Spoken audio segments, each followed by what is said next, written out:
This winter, we established the first ever citywide list of priorities that were generated by the neighborhoods, called the 6 to Celebrate. And the Bowery was one of the first group of this. This is one of our 6 to Celebrate. We chose the Bowery because although history takes a long time to accrue, it can be gone like that. It's incredibly fragile, and this street is such a repository, such a wonderful container for history, from the early settlement of Manhattan to the grand cultural... On Sundays, getting people to sign in support of landmark protection for Lower East Side historic resources, architectural and cultural historic resources, and it's amazing. People are practically lining up to sign these petitions. The neighborhood wants historic preservation. They want to preserve their past.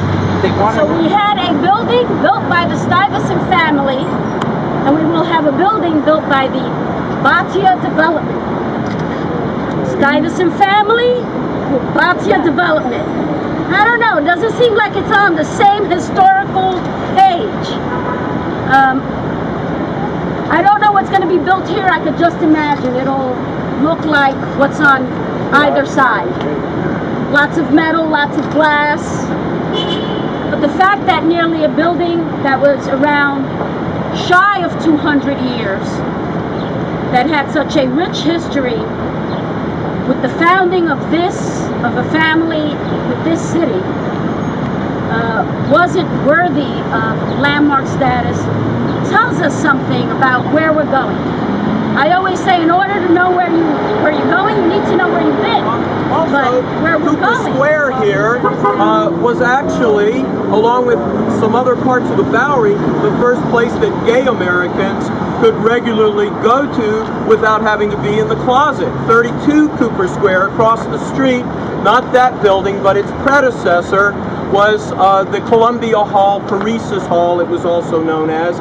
And historians have long believed that perhaps the now gone 35 Cooper Square was where another very well-known gay bar was. So the significances of this street are many, and it's about time the city recognized that and put some kind of vigilance. Oh yes. I don't know if any of you are aware, because I also have been curious as to why old historic buildings that obviously had flavor and background to a community have been allowed to be knocked down and all this trash getting built. Right. And I discovered an article in the New York Times, I think it was sometime in 2010, and it said specifically that Bloomberg, through the Economic Development Corporation, floated out $16 billion through city bonds, and the city is on the hook for those bonds because many of these developers have also folded. When we had the crash, they lost their money and they went bankrupt, and the city is on the hook. And that's part of the fiscal crisis that Bloomberg talks about that we are experiencing. So I can tell you this comes from Bloomberg. It's a specific policy, and you can trace it to the Economic Development Corporation, among other factors. Thank you.